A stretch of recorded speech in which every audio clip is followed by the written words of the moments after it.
In the last lecture, we have started studying about operating system, and we also saw the introduction of operating system. We saw what an operating system really is, what it really does, and we have also seen the functions of operating systems, and we have also seen some basic examples of operating system. Now in this lecture, we will be seeing some of the basic concepts that you need to know before we really go into the details of operating system. So in this lecture, we will be mainly studying about computer system operations. So basically, it is about the structure of computer system. Now why I'm doing this is because some basic knowledge of the structure of computer system is required to understand how operating systems work. So by studying about this structure of computer system, this will provide you a base for understanding operating system. So instead of directly diving into how operating system works, we should have a base about this, so that it will help us to understand in a clearer way about operating system. So after studying this, when you study each and every concepts of operating systems, you will not feel completely blank, but you will have a proper idea of why we are doing this, or why certain things working in that way. And not only that, by having a basic introduction to this structure of computer system, you are getting a basic introduction to computer organization and architecture, which is an important course as far as computer science and electronics is concerned. Alright, so now let us see what we can study from this computer system operation in this lecture. So here it says, a modern general-purpose computer system consists of one or more CPUs and a number of device controllers connected through a common bus that provides access to shared memory. So don't worry about this definition. It will become clear as I show you a diagram related to this, and we will see what this actually means. So here I have a diagram which we can use to explain this sentence that is written here. So let us break the sentence into parts and see what each lines mean. A modern general-purpose computer system consists of one or more CPUs. Now, what do we mean by this? A modern general-purpose computer consists of one or more central processing units. Now, what is a CPU? CPU is the main part, or we can call it the brain of the computer system. It is the processing unit. That is where all the computations and processing and calculations take place in the computer. Now when we mostly talk about CPU, what comes to our mind? Usually as a novice, what comes to our mind is that big box beside your desktop that you have. And that is what we generally think CPU is. We just look at it and we call it that. This is the CPU. But that box is not just the CPU. That box consists of many things like your motherboard, your CD-ROM, your US reports. Many things are there, but CPU is just a small chip that is there, embedded into your motherboard, and that small chip is responsible for performing all the computations and calculations, and that is your actual CPU. So that box itself, you can just call it a cabinet, but the CPU is just a small unit that is present inside that box, which is there in your motherboard. Alright, and then the modern computer systems. It may have one or more CPUs, depending on the processing power of your computer. So that is the meaning of the first line. And a number of device controllers connected through a common bus that provides access to shared memory. So here, if you look in this diagram, we have some hardwares, like your disk, which may be your hard disk, or anything like that. And then we have some more hardwares like your mouse, keyboards, printers.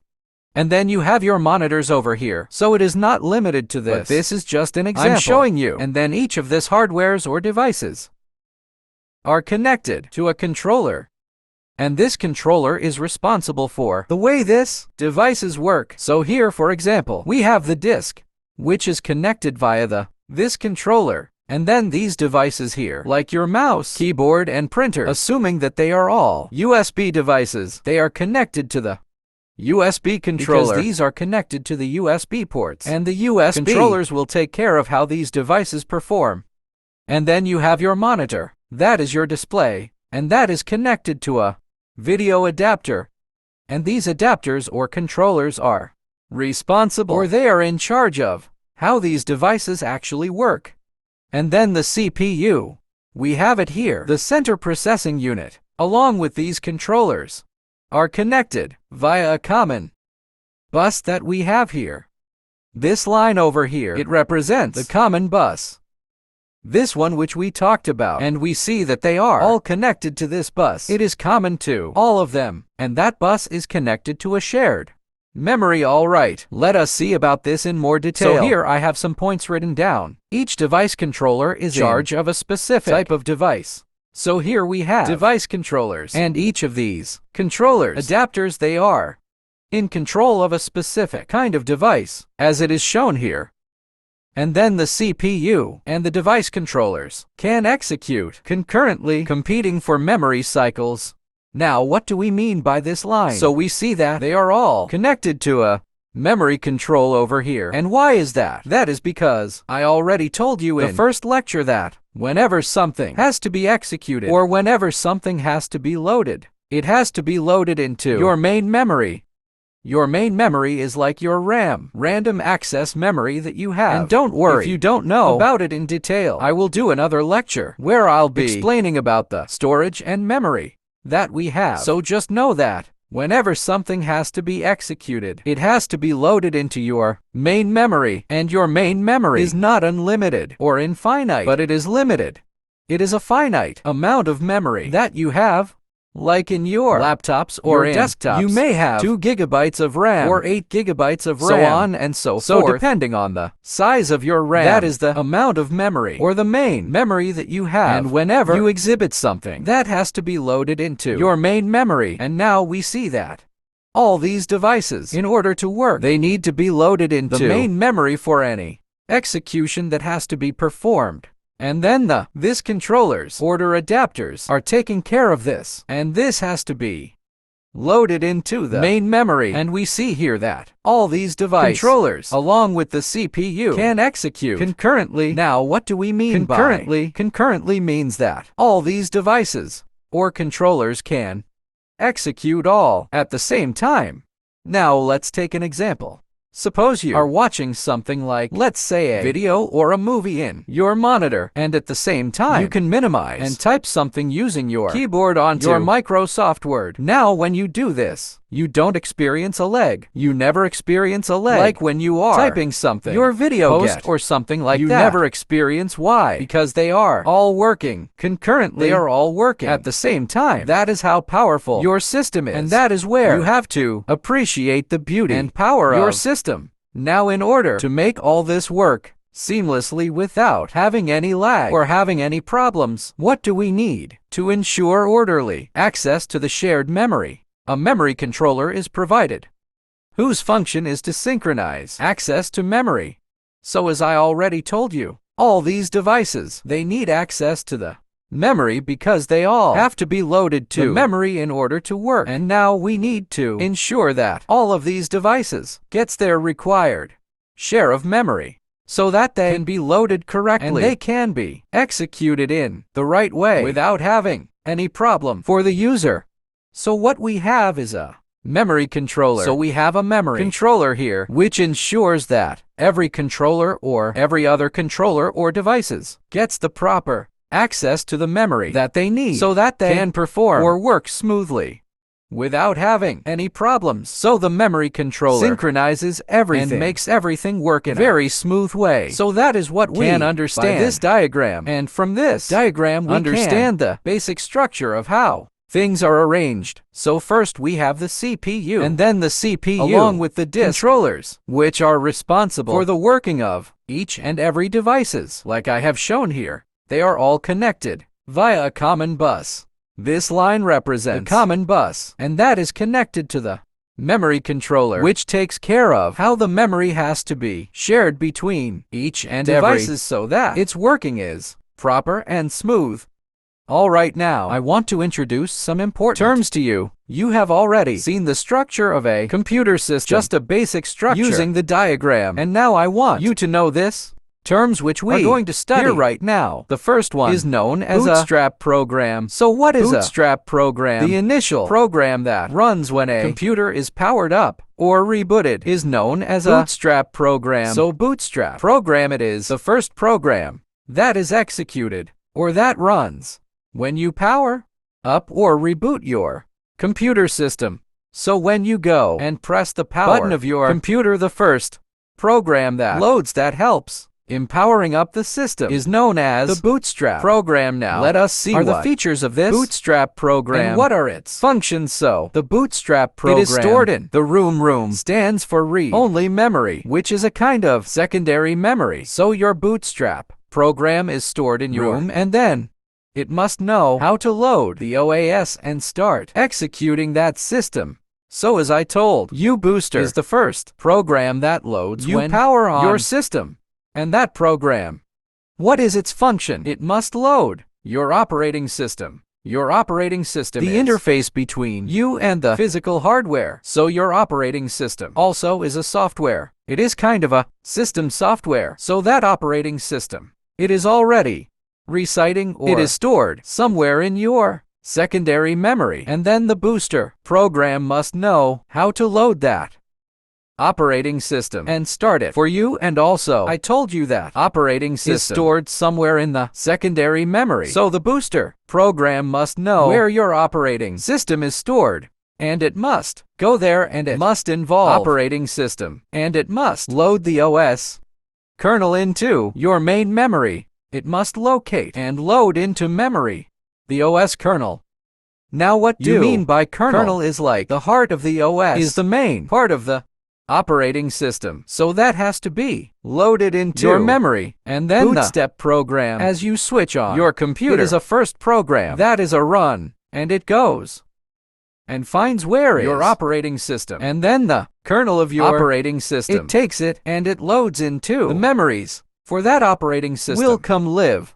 And after that, the rest of the team's operating system will take care. So that was about Bootstrap program. Now, the next thing that I want to introduce to you is something known as an interrupt. So let us see what an interrupt is. So what comes to your mind when you hear the word interrupt? So in English, we know what is an interrupt. When you are doing something, if someone comes and disturbs you, or if someone comes and says, please stop doing this work and do something else, that is an interrupt. We are interrupted. So think of it in the same context. This is almost the same even in case of a computer system. And let's see what or how we can define this and what it actually is. So the occurrence of an event is usually signaled by an interrupt from the hardware or software. So we know that the CPU is always working. It is doing some work. And when the CPU is doing that work, sometimes the hardware or software may interrupt the CPU. It may come and tell the CPU, wait, just wait with whatever you are doing, and please execute this task that I am giving you. This is more important. So the CPU has to stop and it has to execute that task which comes up, and that is known as an interrupt. So the hardware may trigger and interrupt at any time by sending a signal to the CPU, usually by the way of the system bus. So we have different hardwares in our system, and then that hardware can trigger and interrupt. It can interrupt. And how does it do that? It sends a signal to the CPU. And how can it send signal to the CPU? By the way of a system bus. To the system bus I showed you in our previous diagram what I mean by bus.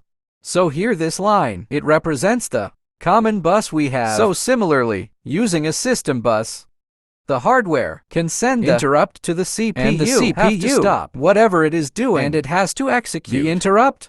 So we'll see how the CPU responds to the interrupt later. So let us understand what is meant by interrupting that way. Now, the next time I want to introduce you is known as a system call, also known as monitor call. Let's see what it says. A software may trigger an interrupt by executing a special operation called a system called. Now, as I told you, when a hardware triggers the interrupt, we usually call it as interrupt if the software is what that is triggering the interrupt. If the software is causing interrupt, then that is known as a system call or a monitor call. So if it is a hardware, we usually call it interrupt, or if it is triggered by a software, then we usually call system call or a monitor call. So I hope that made clear to you what an interrupt actually means. Now let us see how does the CPU respond when it receives an interrupt. So here it says, when the CPU is interrupted, it stops what it is doing and immediately transfers execution to a fixed location. So I already told you how interrupt can arise either from hardware or software. So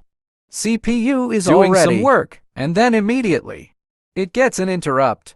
from either a hardware or software. So when the CPU is interrupted in that way, what does it do? It stops what it is doing. It stops what it was doing and would then. It immediately transfers execution to a fixed location. So whatever the CPU was doing stops it, and then it transfers its execution to a fixed location. Now, what is that fixed location that we are talking about? The fixed location usually contains the starting address where the service routine of the interrupt is located.